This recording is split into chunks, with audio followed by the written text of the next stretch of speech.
அண்ணாமலை இங்க இருக்கிற மத்தவங்க மாதிரி மேடையில வந்து நான் வந்து என்னுடைய குடும்பத்தையே தியாகம் செய்து விட்டேன், எனக்கு அரசியல் தான், அப்படியான ஒரு ஃபேக் ஒரு பொலிட்டிக்கல் ஸ்டேட்மெண்ட்ஸை சொல்ல வேண்டிய ஒரு இடத்தில் அவர் இல்லை.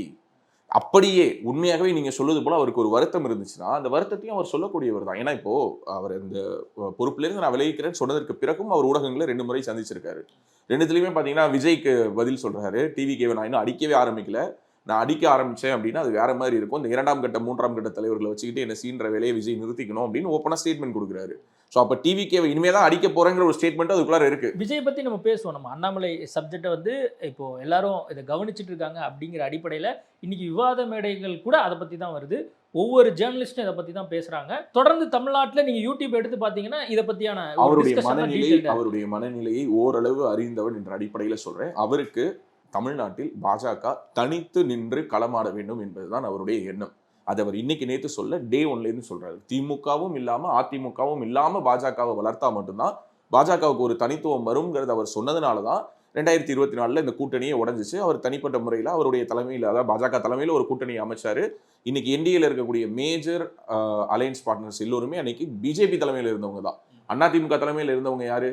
அதிமுக தலைமையில் இருந்தது தேமுதிகவும் எஸ்டிபிஐயும் மட்டும்தான். ஸோ மீதம் இருக்கக்கூடிய அத்தனை பார்ட்னர்ஸும் இன்னைக்கு இங்கே இருக்காங்க. அதிமுக தலைமையில் இருந்த எஸ்டிபிஐ இன்னைக்கு இங்கே இல்லை, தேமுதிக இன்னும் உள்ளார வரல. So it's not about ADMK. ADMK வந்து அவங்க கூட இருந்த அலையன்ஸ் பார்ட்னர்ஸை இன்னமும் உள்ளுக்குள்ளார கொண்டுட்டு வரல. பட் என்டிஏவுடன் இருந்தவர்கள் என்டிஏவுடன் தான் இருக்கிறார்கள். இன்னும் ஒரு சிலர் வர வேண்டியது இருக்காங்க, அவங்களையும் அடுத்தடுத்த நாட்களுக்குள்ளார கொண்டுட்டு வர போறாங்க. சோ அப்போ அண்ணாமலையினுடைய நோக்கம் அதுதாங்கிறது எல்லோருக்கும் தெரியும். ஈவன் அவரு அது இன்னைக்கு வரைக்குமே அவர் சொல்றாரு, இதுக்கு முன்னாடி என்ன நிலைப்பாடோ அதே நிலைப்பாடு தான் நான் இன்னமும் இருக்கேன் அப்படிங்கறத அவர் சொல்றாரு. நான் மோடினால தான் நான் அரசியலுக்கே வந்தேன். அது தாண்டி இன்னொரு வார்த்தையும் சொல்றாரு, அமித்ஷாவுக்காக நான் சில விஷயங்களை பேசாம இருக்கேன்னு சொன்னாரு. அதற்கு பிறகு எப்படி ஒரு கட்சியினுடைய ஒரு தொண்டனாக எப்படி செயல்படணுங்கிறதுக்கான ஒரு உதாரணத்தை அவர் மதுராந்தகத்திலேயே முடிச்சிட்டாரு. மதுராந்தகத்துல கரெக்டா எடப்பாடி பழனிசாமி அவர்கள் மேடைக்கு வரும்பொழுது அண்ணாமலை தான் பேசிட்டு இருந்தாரு.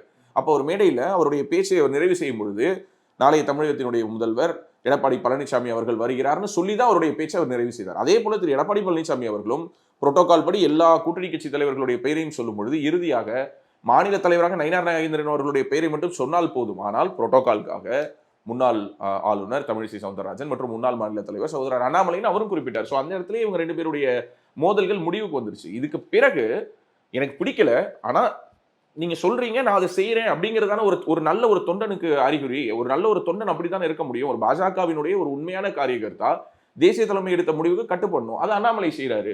ஒரு உண்மையான ஒரு பையன் தன்னுடைய அப்பாவுக்கு சேவை செய்வதை முதன்மைப்படுத்தணும், அதையும் அண்ணாமலை செய்யறாரு. ஸோ கட்சிக்கும் உண்மையா இருக்காரு, குடும்பத்துக்கும் உண்மையா இருக்காரு. இதை தாண்டி அவர் என்ன பண்ண முடியும்? ஒவ்வொரு தடவையும் ஊடகங்களுக்கு அண்ணாமலை நெஞ்ச பிளந்து காட்டணுமா நான் நேர்மையா தான் இருக்கேன்